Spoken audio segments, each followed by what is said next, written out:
વિદ્યાર્થી મિત્રો નમસ્કાર. ધોરણ 12 નામાના મૂળ તત્વો વાર્ષિક હિસાબ આપણે જોયો હતો. ઉદાહરણ 2 સુધી આપણે જોયું હતું. ઉદાહરણ 3 થી આજે આપણે કન્ટિન્યુ કરીએ. તો ઉદાહરણ 3 માં સૌથી પહેલા આપણે રીડ કરીને તેના હવાલાઓ ટીક કરવાના છે. જે આપણી ટીક સ્ટ્રીક છે એ જ આપણે અપનાવીશું. તો ઉદાહરણ 3 માં રીડ કરું છું. યશ અને જસની ભાગીદારી પેઢીનું તારીખ 31/3/17 રોજનું કાચું સરવૈયું નીચે મુજબ આપેલું છે. યશ અને જસની ભાગીદારી પેઢી છે એનું કાચું સરવૈયું આપણને આપી દીધું છે. હવાલાઓ એમાં મૂડી ખાતા અને ઉપાડ, ટૂંકમાં મૂડી ખાતા છે, ચાલુ ખાતાની આપણને કંઈ બાકી આપેલી નથી. હવાલાઓ રીડ કરું છું. સૌથી પહેલો હવાલો છે તમારે સાથે ટીક કરવાના છે, કરી લેજો. મૂડી પર 5% અને ઉપાડ પર 10% લેખે 6 માસનું વ્યાજ ગણો.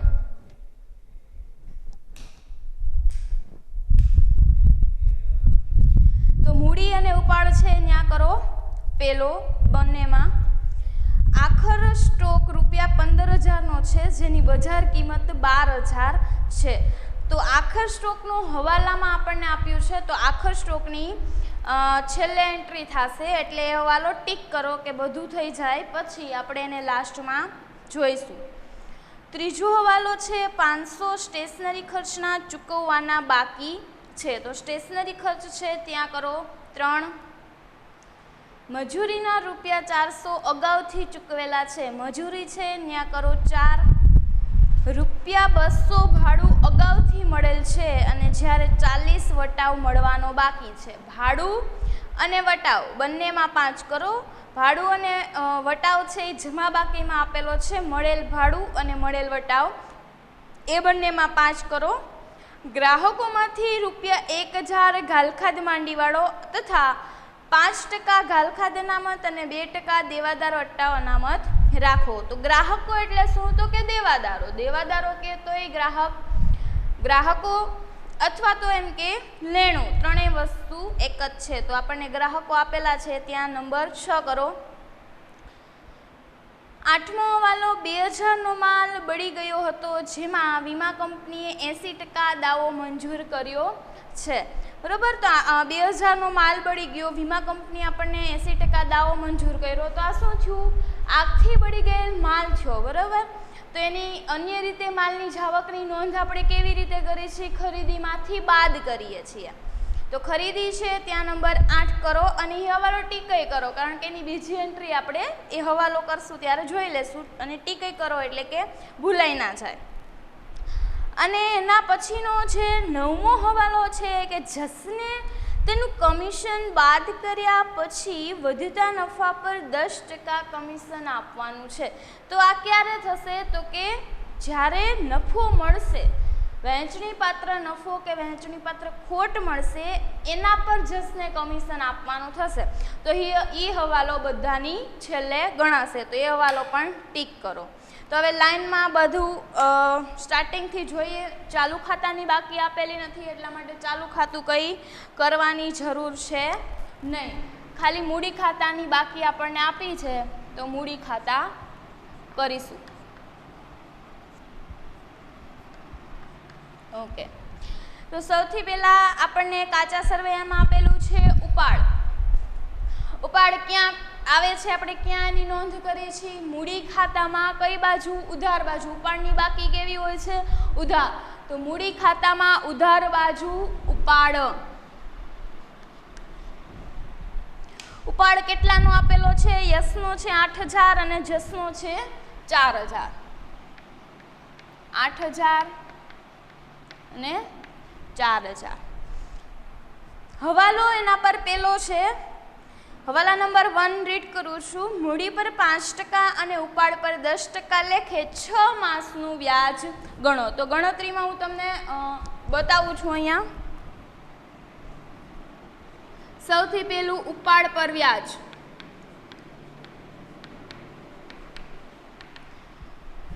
બંનેના ઉપાડની ગણતરી કરવી છે. તો સૌથી પહેલા યશનો ઉપાડ જોઈએ.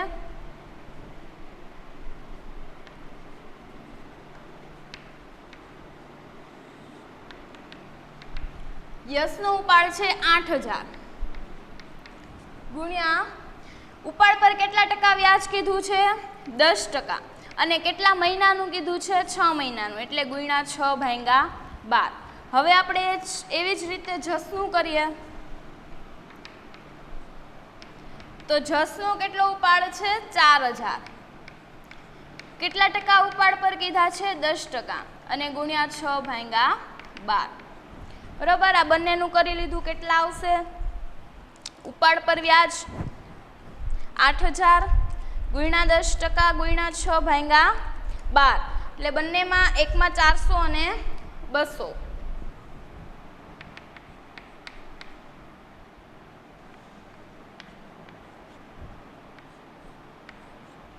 બરાબર, ઉપાડ પર વ્યાજની ગણતરી તમે જોઈ શકો છો. ઉપાડ પર વ્યાજનું શું કીધું છે તો કે ઉપાડ પર વ્યાજ 10% અને 6 મહિનાનું. તો યસનો ઉપાડ છે 8000, 10% ગણ્યા અને 6 મહિનાનું એનું વ્યાજ થયું છે 400 રૂપિયા. જસનું છે 4000 ઉપાડ, 10% લેખે તમે 6 મહિનાના ગણો તો કેટલા આવશે 200. હવે ઉપાડની નીચે જ આની નોંધ થશે ઉપાડ પર વ્યાજ. યસના છે 400, જસના છે 200. એક એન્ટ્રી થઈ ગઈ હવાલાની. હવાલાની હંમેશા 2 એન્ટ્રી થાય. બીજી એન્ટ્રી ક્યાં આવશે? નાનું ફાળવણી ખાતામાં ક્રોસ, એટલે કે આ ઉધાર બાજુ છે મૂડી ખાતામાં, નાનું ફાળવણી ખાતામાં કઈ બાજુ આવશે? જમા બાજુ. તો ઉપાડ પર વ્યાજ હેડિંગ મારીને નીચે યસ અને જસ.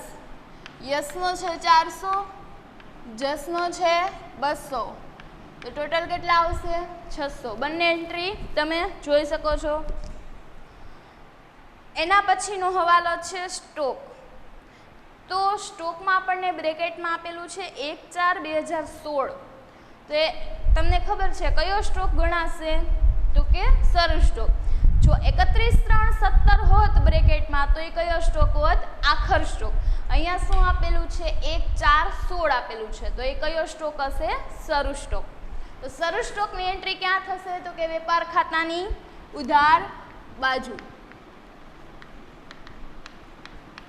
શરૂ સ્ટોક આપણને આપેલો છે 24000.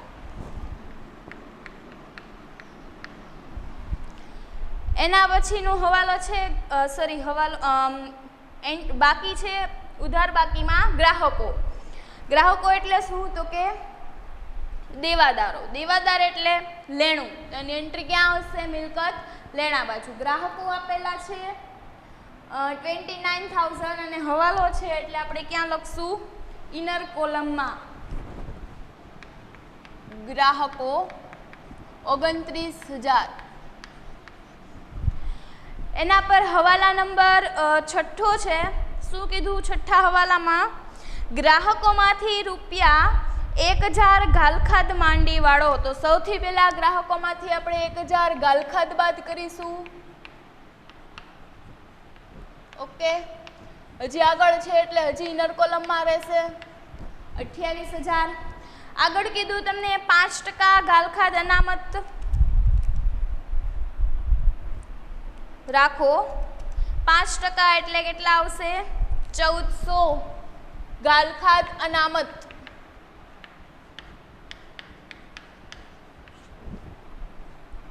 બાદ કરીશું એટલે 24600. આગળ હજી આપણને કહે છે કે દેવાદાર વટાવ અનામત કેટલો આપવાનો કહે છે? 2%. એટલે કેટલા આવશે? 532.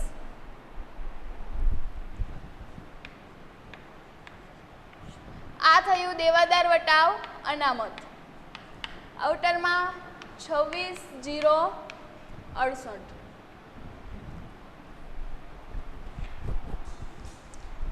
તો સૌથી પહેલા ગાલખાદ 1000 માંડી વાળી, 5% ગાલખાદ અનામત રાખ્યું અને 2% દેવાદાર વટાવ અનામત રાખ્યું. હવાલાની એક એન્ટ્રી થઈ ગયેલ છે. બીજી એન્ટ્રી ક્યાં કરશું તો કે આપણું ફોર્મેટ છે નફા નુકસાન ખાતામાં.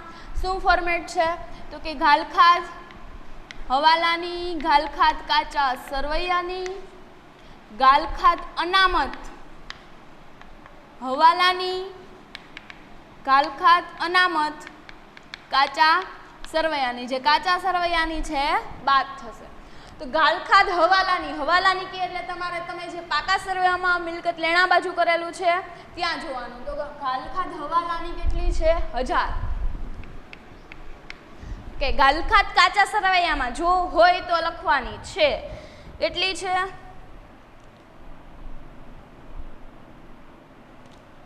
કાચા સરવૈયાની ગાલખાદ છે 400. ગાલખાદ અનામત હવાલાની કેટલી છે? ગાલખાદ અનામત હવાલાની 1400. ગાલખાદ અનામત કાચા સરવૈયામાં આપેલી છે તો લખવાની કેટલી આપેલી છે? 2000. આ ત્રણેય વસ્તુ પ્લસ થશે. 1400 અને 1400 અને ગાલખાદ અનામત જે કાચા સરવૈયાની છે એ માઇનસ થશે. કેટલા આવશે? આઉટર કોલમમાં 800. હવે આ બંનેની તો બીજી એન્ટ્રી થઈ ગઈ, ગાલખાદ અને ગાલખાદ અનામતની. વધ્યું શું? દેવાદાર વટાવ અનામત. તો આવી જ રીતે દેવાદાર વટાવ અનામતનું પણ ફોર્મેટ છે. શું ફોર્મેટ છે? તો કે જે તમને આપેલ વટાવ હોય એમાં પ્લસ દેવાદાર વટાવ અનામત હવાલાનો કરવાનો, અને જો કાચા સરવૈયામાં પણ દેવાદાર વટાવ અનામત હોય એ માઇનસ થશે. તો આપેલ વટાવ તમને કાચા સરવૈયામાં આપેલ છે, હા, કેટલું આપેલ છે? 1400.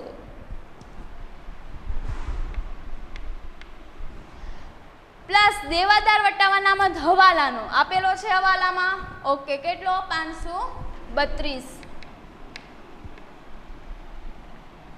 કાચા સરવૈયામાં દેવાદાર વટાવ આપેલ હોય તો એની નોંધ કરવાની, નહીતર નહીં. તો દેવાદાર વટાવ આપેલ છે, જો હોય તો જમા બાકીમાં હોય, તો કે નથી. તો કેટલા આવશે આઉટર કોલમમાં? 1932.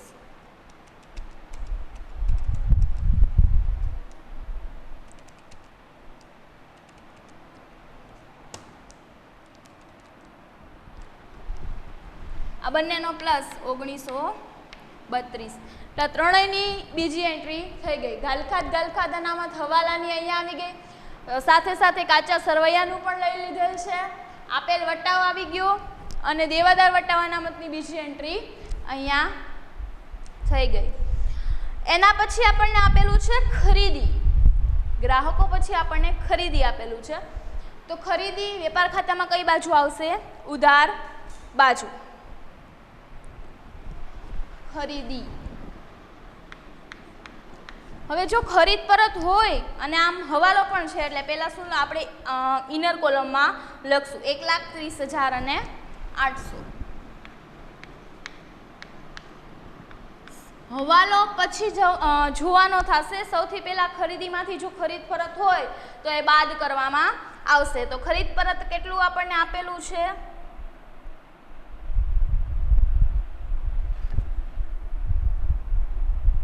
માલ પરત જો તમને ચોખ્ખું નથી આપ્યું કે ખરીદ પરત છે, પરંતુ જમા બાકીમાં તમને એમ આપેલું છે માલ પરત. તો આ ચાર વસ્તુ સાથે યાદ રાખો. ખરીદીની હંમેશા કેવી બાકી હોય? ઉધાર.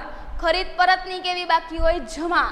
વેચાણની જમા બાકી હોય, અને વેચાણ પરતની કેવી બાકી હોય? ઉધાર. તો તમને ખરીદ પરત કે વેચાણ પરત તમને ચોખ્ખું ના આપેલું હોય, માલ પરત કીધું હોય, તો તમને ખબર હોવી જોઈએ કે જમા બાકીમાં આપેલું છે માલ પરત, તો એ કયું પરત હશે? ખરીદ પરત. અને જો ઉધાર બાકીમાં માલ પરત આપેલું હોય તો એ કયું પરત કહેવાય? વેચાણ પરત. તો જમા બાકીમાં તમને માલ પરત આપેલું છે 2800, બરોબર? તો એ કયું પરત થશે? ખરીદ પરત. હવાલો છે એટલે હજી ઇનર કોલમમાં જ રાખશું. કેટલા આવશે? 1,28,000. હવાલા નંબર 8.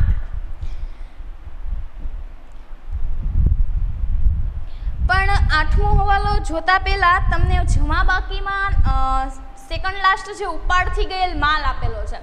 હવે તમને અન્ય રીતે માલની જાવક ગમે ત્યારે પૂછે, બરોબર? કાચા સરવૈયામાં હોય તોય ભલે અને હવાલામાં હોય તોય ભલે, ક્યાં આવશે? ખરીદીમાંથી બાદ થઈ જશે. હવે તમને એમ થાય કે ભાઈ કાચા સરવૈયામાં આપેલું હોય એની તો એક જ એન્ટ્રી થાય, તો એ કેમ ખરીદીમાંથી બાદ કરવી હવાલાની છે? કે હા, પહેલાં શું હતું, અન્ય રીતે માલની જાવક છે ને વેપાર ખાતાની જમા બાજુ નોંધાતું. જો તમે એમ નોંધશો તો એ કાચો નફો તો સેમ જ આવશે. પરંતુ હવે જે કંઈ અન્ય રીતે માલની જાવક છે ક્યાં નોંધાય છે? ખરીદીમાંથી માઇનસ. તો તમે ખરીદી જ્યારે જુઓ છો ત્યારે કાચા સરવૈયામાં પણ જોઈ લેવાનું કે જો અન્ય રીતે માલની જાવક હોય તો ખરીદીમાંથી બાદ કરી નાખવાનું. ખરીદીમાંથી પહેલાં ખરીદ પરત બાદ થશે, પછી અન્ય રીતે માલની જાવક બાદ થશે. તો કાચા સરવૈયામાં તમને જમા બાજુ આપેલું છે ઉપાડથી ગયેલ માલ. કેટલા આપેલા છે? 740. હજી આપણો હવાલો તો બાકી જ છે એટલે ઇનર કોલમમાં જ રહેશે. તો કેટલા આવશે? 1,27,260. ઓકે, હવે હવાલા પર જોઈએ. હવાલા નંબર 8. 2000નો માલ બળી ગયો. કેટલાનો માલ બળી ગયો? 2000. વીમા કંપનીએ 80% આપણને દાવો મંજૂર કર્યો. ઓકે, આ હવાલાની તમને ખબર છે હવાલાની ઓછામાં ઓછી 2 એન્ટ્રી તો થાય, પરંતુ 2 કરતાં વધારે પણ થઈ શકે. તો આમાં કઈ એન્ટ્રી આવશે? કેવી રીતે થશે? તો 2000નો માલ બળી ગયો. તમે આમનો જ શીખી ગયા ચેપ્ટર નંબર 4. તો એમાં તમને કીધેલું જ છે, આ હવાલાઓ આવ્યા જ છે. તો તમે એની આમનો શું કરતા? તો કે પહેલાં તો 2000નો માલ બળી ગયો અને વીમા કંપનીએ 80% દાવો મંજૂર કર્યો. તો પહેલાં આપણું લેણું શું છે? વીમા કંપની આપણને કેટલા આપે છે? તો કે 2000ના 80%. તો 2000ના 80% એટલે કેટલા આવશે? 1600. તો એ આપણું લેણું છે, આપણે એની પાસેથી લેવાના છે. તો એક એન્ટ્રી ક્યાં આવશે? લેણું છે તો એ ક્યાં આવશે? મિલકત લેણા બાજુ. બરાબર? વીમા કંપની પાસેથી આપણે એટલા લેવાના છે. તો વીમા કંપની ખાતે કેટલા? 1600. કેમ આવ્યા? તો કે 2000ના કેટલા ટકા કર્યા? 80%. તો 2000ના તમને 80% વીમા કંપની તમારો દાવો મંજૂર કરે છે. એટલે પૂરેપૂરા 2000 આપતી નથી, 20% આપતી નથી, 80% તમને આપે છે. આપે એ લઈ લેવાના. બરાબર? આપણું લેણું છે એટલે એક એન્ટ્રી મિલકત લેણા બાજુ પાકા સરવૈયામાં. હવે કેટલો માલ બળી ગયો, આપણને કેટલું નુકસાન થયું એ વસ્તુ જોવાની છે. તો માલ કેટલો બળી ગયો? અન્ય રીતે માલની જાવક કેટલી થઈ? 2000ની. બરાબર? તો બીજી એન્ટ્રી ખરીદીમાંથી માઇનસ કેટલા થશે? 2000. જેટલી અન્ય રીતે માલની જાવક છે એટલી. તો આગથી બળી ગયેલ માલ 2000. હવે આના પર એ કંઈ હવાલો નથી તો આઉટર કોલમમાં લખી શકીએ છીએ. કેટલા આવશે? 1,25,260. ઓકે, એક એન્ટ્રી અહીંયા છે, બીજી એન્ટ્રી અહીંયા થઈ. હવે આપણને નુકસાન જશે ને? બરોબર? વીમા કંપની 80% જ આપણને રકમ આપે છે, તો 20% શું થયું? આપણું નુકસાન. કેટલું નુકસાન થયું? તો કે 1600 મળ્યા છે 2000માંથી, તો કેટલા નથી મળ્યા? તો કે 400. બરોબર? તો 400 રૂપિયા શું છે? આપણું નુકસાન. તો ખર્ચ કે નુકસાન ક્યાં નોંધી છે આપણે? નફા નુકસાન ખાતાની ઉધાર બાજુ. તો અહીંયા શું આવશે? આગળથી નુકસાન. કેટલું? 400.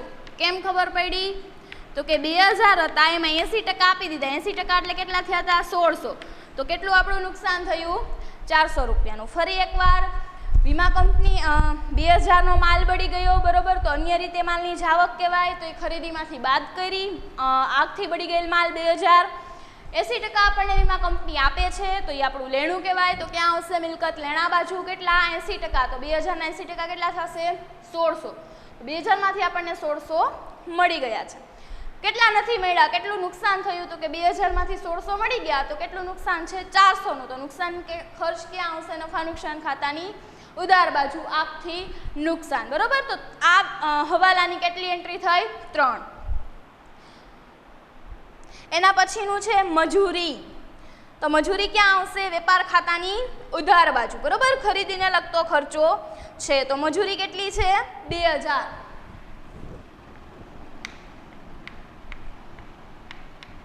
મજૂરી પર હવાલો છે એટલે ઇનર કોલમમાં શું કીધું? ચોથા નંબરનો હવાલો છે. મજૂરીના 400 અગાઉથી ચૂકવેલા છે. સ્ટાર્ટિંગમાં જ મેં વાત કરી હતી 4 વસ્તુની. ચૂકવવાના બાકી છે એ પ્લસ, અગાઉથી છે માઇનસ. તો આ શું છે? અગાઉથી. તો પહેલી વસ્તુ એ ખબર પડી ગઈ શું કરવાનું છે? માઇનસ. તો અગાઉથી કેટલા ચૂકવવાના છે? 400 રૂપિયા. અગાઉથી ચૂકવેલ 400 કેટલા આવશે? 1600. હવે દેવું થશે કે લેણું થશે? બીજી એન્ટ્રી શું થશે? બરાબર, ચૂકવવાનું બાકી છે તો એ શું થશે? દેવું. અગાઉથી તમે ચૂકવી દો તો એ શું થાય? લેણું. બરાબર, તો લેણું છે તો ક્યાં આવશે મિલકત? લેણા બાજુ. અગાઉથી ચૂકવેલ મજૂરી કેટલી છે? 400. એના પછી છે લેણી હુંડી. લેણી હુંડી શું છે? આપણું લેણું. કેટલી છે? 6000.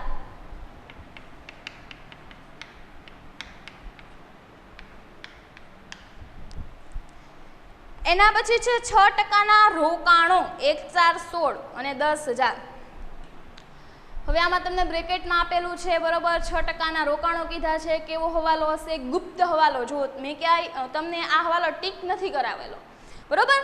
સામે નજર કરો જમા બાજુમાં તો તમને રોકાણનું વ્યાજ આપેલું છે. કેટલાનું? 300 રૂપિયાનું. તો આ બે કનેક્ટ છે બરોબર.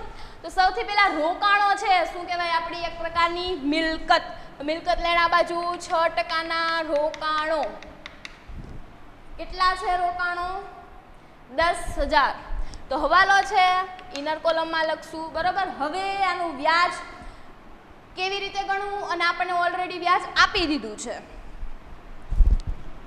તો અહીંયા ગણતરી નંબર 2 રોકાણનું વ્યાજ.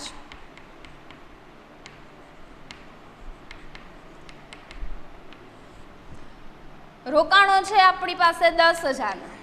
6%ના રોકાણો છે તો 10000ના 6% કેટલા થશે? 600. બરાબર. હવે આ 600માંથી તમને ઓલરેડી 300 ચૂકવી દીધા છે રોકાણના વ્યાજના. બરોબર, તમે જોઈ શકો છો જમા બાકીમાં તમને આપેલું છે રોકાણનું વ્યાજ. તો આમાંથી તમને 300 રૂપિયા છે એ મળેલ છે. તો કેટલા ચૂકવવાના બાકી હશે? 300 શું થઈ ગયું? ચૂકવવાનું બાકી વ્યાજ. બરોબર. રોકાણનું વ્યાજ. રોકાણો તમને 10000ના આપેલા છે. 6%ના રોકાણો છે તો 10000ના 6% કરો તો આવે છે કેટલા? 600 રૂપિયા. પણ તમને હજુ સુધી 300 જ મળેલા છે. એનો મિનિંગ શું? 300 મળવાના બાકી છે. ઓકે, તો એની સાથે સાથે આપણે એન્ટ્રી કરી લઈએ. રોકાણો છે, વ્યાજ મળવાનું છે એટલે જમા બાજુ આવક કહેવાય. તો રોકાણનું વ્યાજ કેટલું? 300 મળી ગયું છે. કેટલું મળવાનું બાકી છે? 300. એટલે ટોટલ કેટલા આવશે? 600. બરોબર. એ હવાલાની એક એન્ટ્રી. આ તો આપણને કાચા સરવાળામાં આપી જ દીધું છે. આ આપણે ગોઈતું કે કેટલા રોકાણોનું વ્યાજ 600 થાય છે બરોબર. તો હજી કેટલું બાકી હોય? 300. એક એન્ટ્રી ત્યાં અને બીજી એન્ટ્રી ક્યાં આવશે? અહીંયામાં બાકી વ્યાજ 300. તમે બંનેને ઇનર કોલમમાં પણ લખી શકો છો. મેં અહીંયા પ્લસ કરેલું છે બરોબર. એક એન્ટ્રી છે ચૂકવવાનું બાકી રોકાણનું વ્યાજ 300 પ્લસ કરેલ છે અને બીજું મળવાનું બાકી વ્યાજ છે આપણું લેણું કહેવાય બરોબર. સોરી, અહીંયા ચૂકવવાનું બાકી નહીં, મળવાનું બાકી છે અને એ આપણું લેણું કહેવાય એટલે મિલકત લેણા બાજુ આવશે. બીજી એના પછીનું છે પગાર. પગાર કેટલો છે? 12000નો. ઉધાર બાકીમાં આપેલો છે તો નફા નુકસાન ખાતાની ઉધાર બાજુ પગાર 12000. એના પછી છે રોકડ સિલક 3500. રોકડ સિલક છે આપણી મિલકત કહેવાય બરોબર.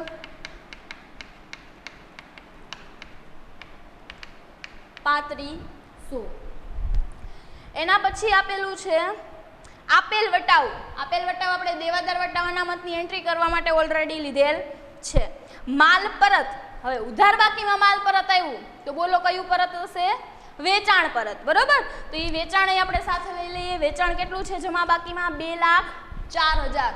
તો વેચાણ ક્યાં આવશે? વેપાર ખાતાની જમા બાજુ 2,04,000 માઇનસ વેચાણ પરત કેટલું આપેલું છે?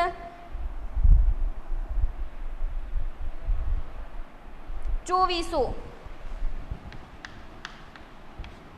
2,01,600 રૂપિયા આઉટર કોલમમાં. એના પછી આપણને આપેલું છે ગાલખાત, ઓલરેડી આવી ગયું છે. સ્ટેશનરી ખર્ચ ઉધાર બાકીમાં આપેલો છે, તો ખર્ચ છે, હવાલો છે એના ઉપર, એટલે કે ઇનર કોલમમાં આપણે લખશું સ્ટેશનરી ખર્ચ. કેટલો આપેલો છે? 800. ઇનર કોલમમાં 800. હવાલા નંબર છે 3. સ્ટેશનરી ખર્ચના ચૂકવવાના બાકી છે, તો શું થશે? પ્લસ. કેટલા બાકી છે ચૂકવવાના? 500. ચૂકવવાના બાકી સ્ટેશનરી ખર્ચના 500 ચૂકવવાના બાકી છે. કેટલા આવશે? 1300. આની બીજી એન્ટ્રી ક્યાં થશે? ચૂકવવાનું બાકી છે, બરોબર, એટલે આપણું શું કહેવાય? દેવું.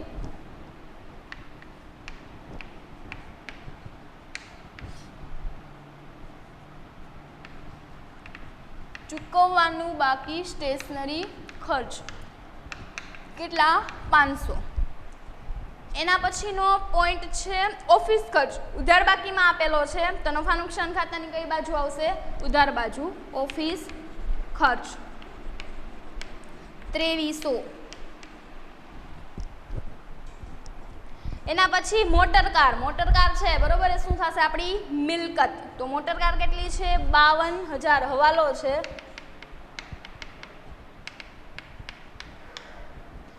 હવાલા નંબર 7મો કીધો. મોટર કાર પર 10% ઘસારો ગણો. તો 10% ગણશો તો કેટલા આવશે? 5200. બાદ કરો, કેટલા આવશે? 46,800. એના પછી છે મકાન. એના પર કઈ હવાલો નથી. 60,200 નું મકાન છે, તો એ મિલકત કહેવાશે. મિલકત લેણા બાજુ મકાન 60,200. અગાઉથી ચૂકવેલ ઓફિસ ખર્ચ. ચૂકવવાનું બાકી, દેવું છે, અગાઉથી ચૂકવી દો, લેણું છે. ક્યાં આવશે? મિલકત લેણા બાજુ. અગાઉથી ચૂકવેલ ઓફિસ ખર્ચ છે 1200.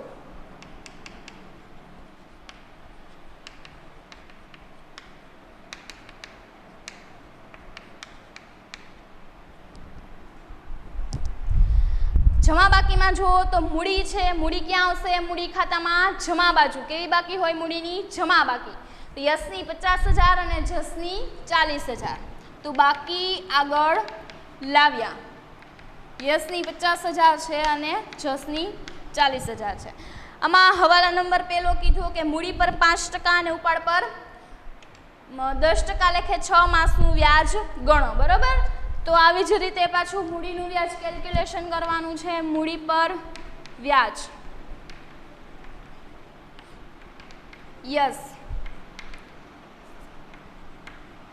યસની કેટલી મૂડી છે?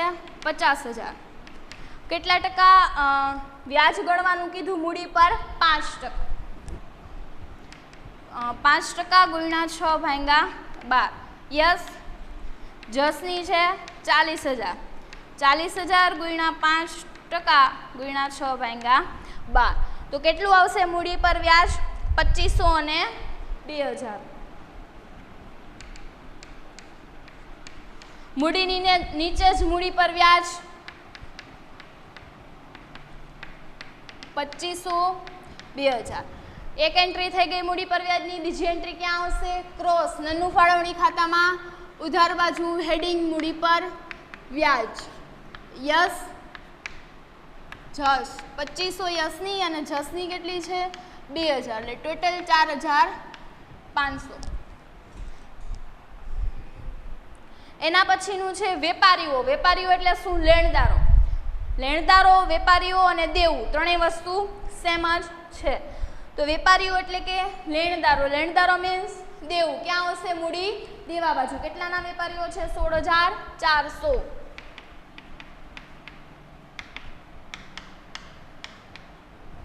એના પર કોઈ પ્રકારનો હવાલો છે નહીં. એના પછી વેચાણ છે, આવી ગયું. દેવી હુંડી. દેવી હુંડી દેવું છે. ક્યાં આવશે? મૂડી દેવા બાજુ. દેવી હુંડી છે 8,000.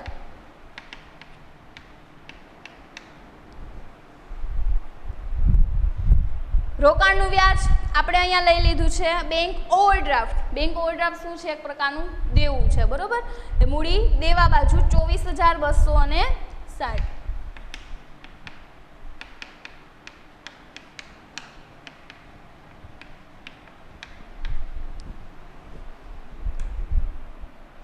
માલ પરત, કયું પરત? ખરીદ પરત. એ ઓલરેડી ખરીદીમાંથી બાદ થઈ ગયેલ છે.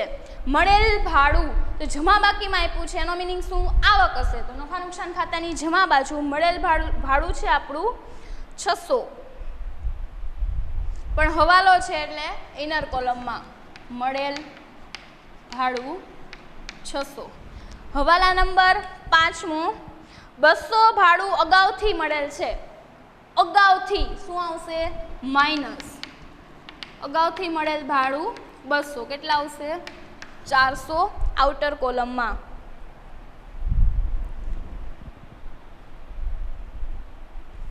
બીજી એન્ટ્રી ક્યાં થશે? મળવાનું બાકી, લેણું થશે. અગાઉથી કોક આપી દે, બરોબર. અગાઉથી મળેલ શું થશે? દેવું. તો અગાઉથી મળેલ ભાડું કેટલું? 200. એના પછીનો છે મળેલ વટાવ. એની પણ કેવી બાકી છે? જમા બાકી. તો મળેલ વટાવ, એમાં પણ હવાલો છે.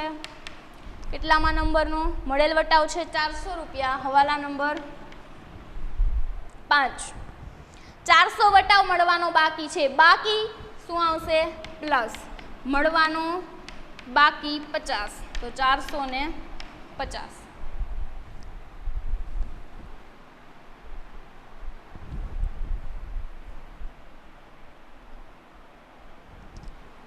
મળેલ વટાવ મળવાનો બાકી છે, સોરી, 40 રૂપિયા. 440. કે બીજી એન્ટ્રી ક્યાં આવશે? મળવાનું બાકી છે, બરાબર.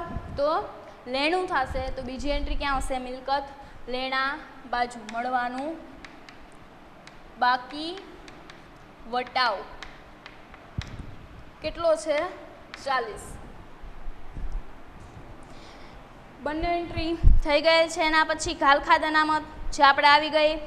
ઉપાડથી ગયેલ માલ આપણે ખરીદીમાંથી માઇનસ કરી દીધો છે. ચૂકવવાની બાકી મજૂરી. ચૂકવવાની બાકી છે, શું થશે? આપણું દેવું થશે, બરાબર. અગાઉથી ચૂકવેલું હોય તો લેણું, ચૂકવવાની બાકી છે તો શું થશે? દેવું. તો મૂડી દેવા બાજુ ચૂકવવાની બાકી મજૂરી કેટલી આપેલી છે? 500. ઓકે. કાચા સરવૈયાની જેટલી વસ્તુ હતી એટલે એ આપણે ખતમ કરી લીધી. હવે હવાલા જે ટીક કરાવેલા છે એના પર જોઈએ. બીજા નંબરનો હવાલો છે આખરનો સ્ટોક ₹15,000નો છે, જેની બજાર કિંમત 12,000ની છે. જ્યારે સ્ટાર્ટ કર્યું ત્યારે પણ મેં વાત કરી કે જ્યારે બજાર કિંમત અને ચોપડે કિંમત હોય એ બંનેમાંથી જે કિંમત ઓછી હોય એ ધ્યાનમાં લેવામાં આવે છે આખર સ્ટોકમાં. તો આ બંનેમાંથી કઈ ઓછી છે?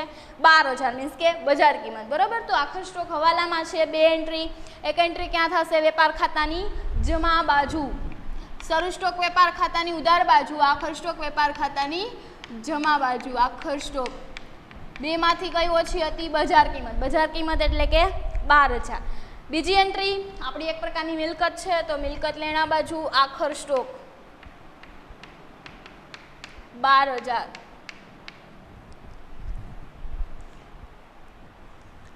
કે બીજા નંબરનો હવાલો એન્ટ્રી થઈ ગયેલ છે. 8મા નંબરનો જે હવાલો મેં ટીક કરાવેલો તો એ આપણે પણ સાથે લઈ લીધેલ છે, જેની 3 એન્ટ્રી આપણે કરેલી. હવે 9મા નંબરનો હવાલો છે એ ક્યારે આવશે? તો કે એને વહેંચણી પાત્ર જે નફો હોય, નફા પર 10% કમિશન આપવાનું છે, બરાબર.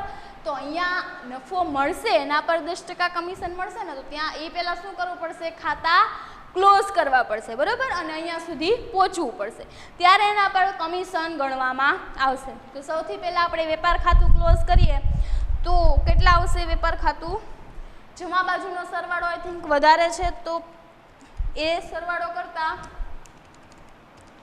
2,13,000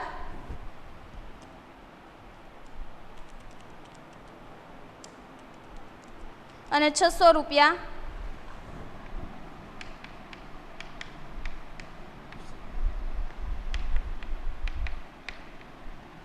બંને સાઈડ મૂકતા ઉધાર બાજુનું માઇનસ કરો.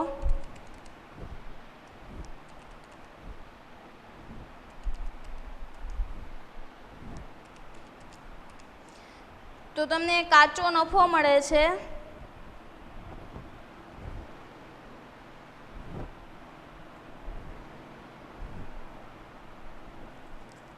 62,740. આ છે કાચો નફો. આની ક્રોસ એન્ટ્રી ક્યાં આવશે? નફા નુકસાન ખાતાની જમા બાજુ. કાચો નફો 62,740. આમાં પણ જમા બાજુનો સરવાળો વધારે લાગે છે. જમા બાજુનો સરવાળો પહેલાં કરીશું 440 પ્લસ 400 પ્લસ 600 તો આવશે 64,180.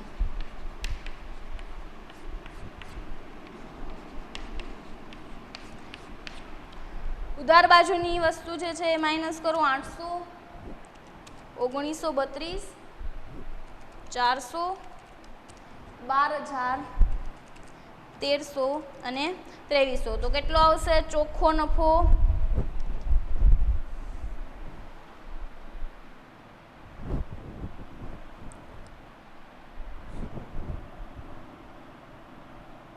કે મોટર કારનો ઘસારો આપણી બીજી એન્ટ્રી કરવાની છે, રહી ગયેલ છે. મોટર કાર ઘસારો કેટલો આપેલ છે આપણને? 5,200. બરાબર, બીજી એન્ટ્રી એટલે આવશે 40,248. આ મળ્યો આપણને ચોખ્ખો નફો.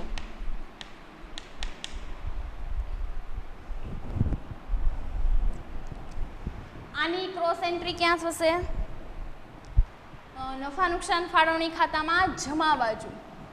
ચોખ્ખો નફો 40,248.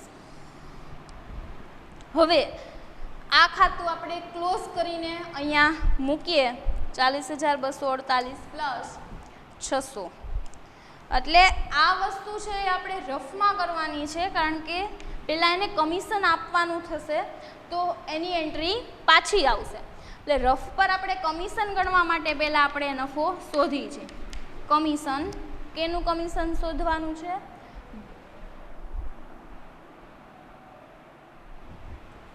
જસનું.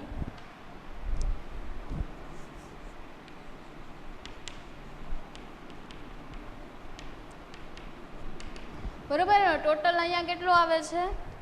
40,848 માંથી આપણે ઉધાર બાજુનું માઇનસ કરી 4500 એટલે આવશે 36,348.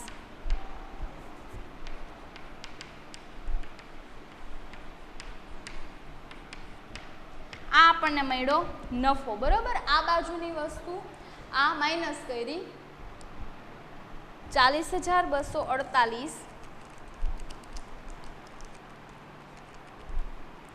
પ્લસ 600 40,848. બરાબર, આ બંનેનો પ્લસ કરીને અહીંયા લખેલ છે અને માઇનસ પેલું ઉધાર બાકીનું કરેલું છે 45,000. એટલે આપણને નફો કેટલો મળ્યો? 36,348. ઓકે, હવે તમે પહેલા ચેપ્ટરમાં શીખી ગયા છો કમિશન બાદ કર્યા પહેલાંનું નફો, બરાબર, અને કમિશન બાદ કર્યા પછી કેવી રીતે કમિશન આપવાનું. તો બંનેના અલગ સૂત્ર હતા, કર્યા પછી અને કર્યા પહેલાં. તો આ કર્યા પછીનું જે સૂત્ર હતું એ શું હતું? તો કમિશન શોધવું છે તમારે, બરાબર, અને કમિશન બાદ કર્યા પછી વધતા નફા પર શોધવાનું છે કમિશન. તો શું હતું એનું સૂત્ર? તો કે ચોખ્ખો નફો ગુણ્યા કમિશનના ટકા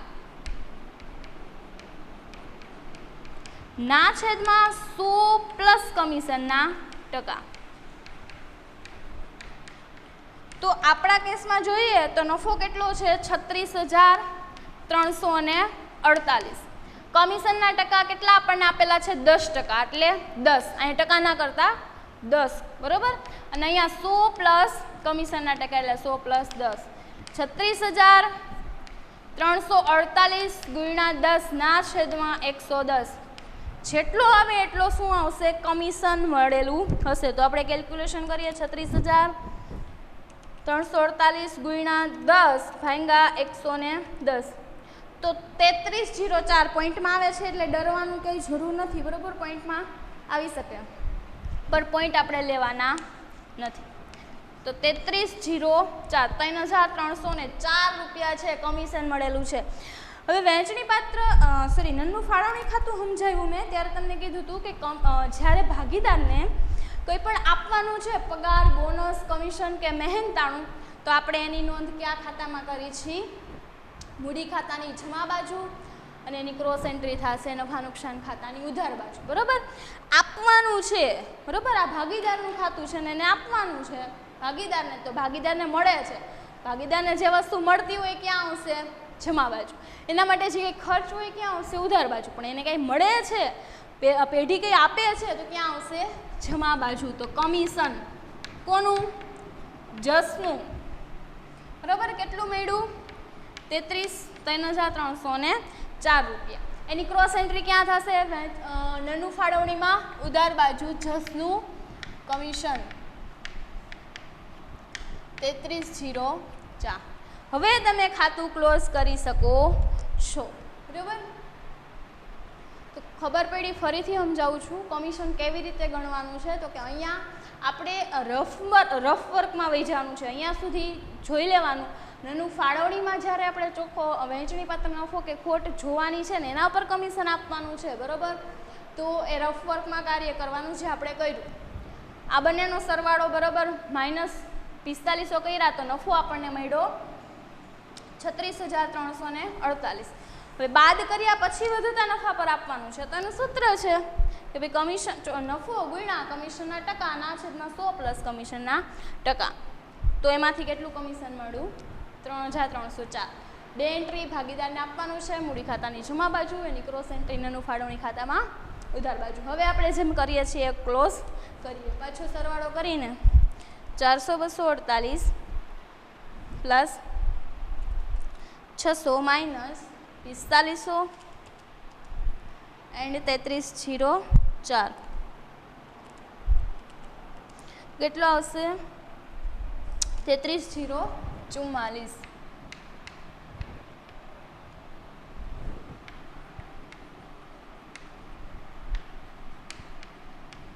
હવે આપણે વેચી દેવાનો છે. આ વહેંચણી પાત્ર નફો મળ્યો આપણને જસને વહેંચવાનો છે. કેટલું પ્રમાણમાં વહેંચવાનું આપણને કંઈ કીધું છે તો કે ના. તો શું કરશું સરખા પ્રમાણમાં એટલે કે 1:1 પ્રમાણમાં વેચી દેશું. તો કેટલો આવશે 16,522.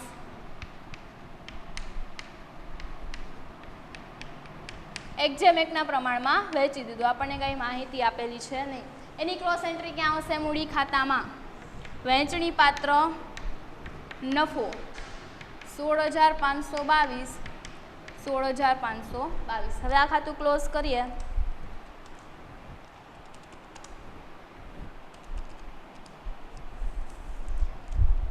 $59,022 યસના કોલમમાં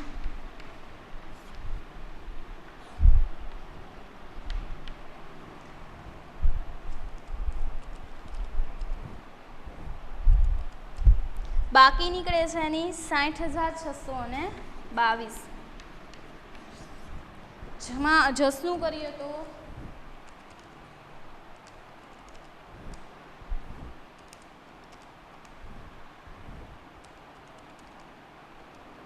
$61,826.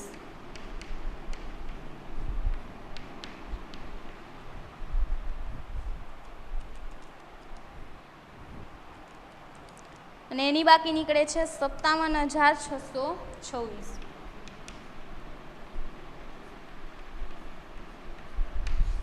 અહીંયા શું લખશું બાકી આગળ લઈ ગયા. મૂડી ખાતું આપણે અહીંયા બનાવી દીધું છે. યસની છે 60,622. જસની છે 57,626. બંનેનો સરવાળો કરી આઉટર કોલમમાં લખશું તો આવશે 1,18,248. ટેલી કરશું તો કેટલા મળશે?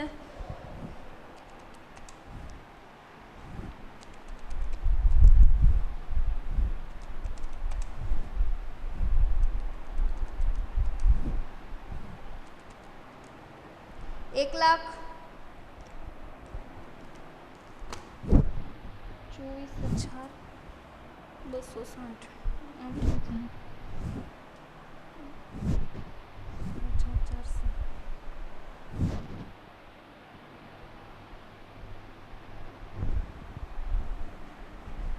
અહીંયા આપણે આ ભૂલથી 1200 રૂપિયા છે એ અહીંયા લખી નાખ્યા છે, અગાઉથી ચૂકવેલ છે, બરોબર. સ્ટેશનરી ખર્ચ એ ક્યાં આવશે? મૂડી દેવા બાજુ.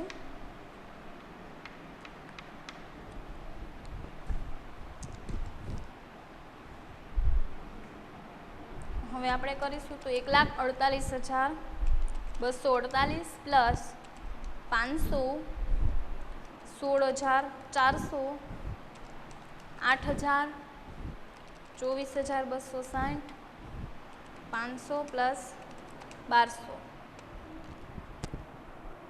500 અગાઉથી ચૂકવેલ સ્ટેશનરી ખર્ચ 500 છે.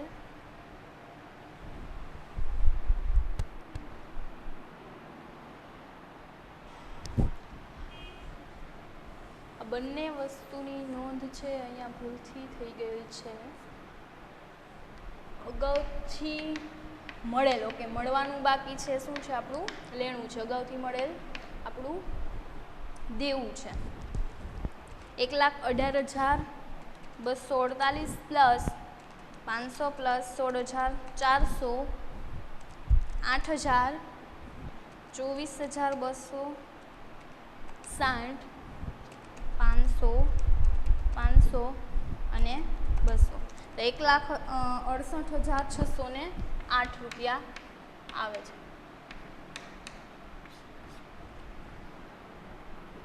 અને અહીંયા આપણે જોઈએ તો 26,068 પ્લસ 1600, 400, 6,000, 10,003, 3500, 46,800, 60,240 અને 12,000. આખર સ્ટોક આપણને 12,000 આપેલો છે. 60,200, 46,800, 10,000, 12,000, 26,068, 3500, 40. અગાઉથી ચૂકવેલ ઓફિસ ખર્ચ 6,000નો, ઓકે. અગાઉથી ચૂકવેલ મજૂરી 6,000નો.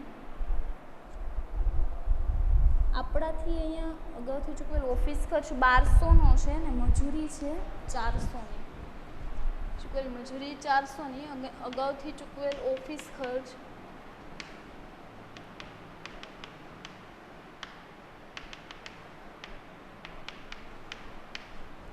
1200. વ્યાજ આવી ગયું 300 અને વીમા કંપની ખાતે આવી ગયા 1600. તો 26,068 પ્લસ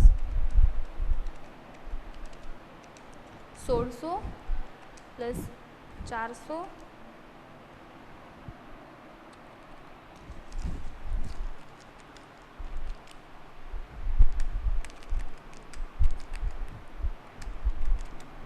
હજાર, 10,300, 3500, 46,800, 60,200, 1200, 40, 12,000 એટલે 1,68,108.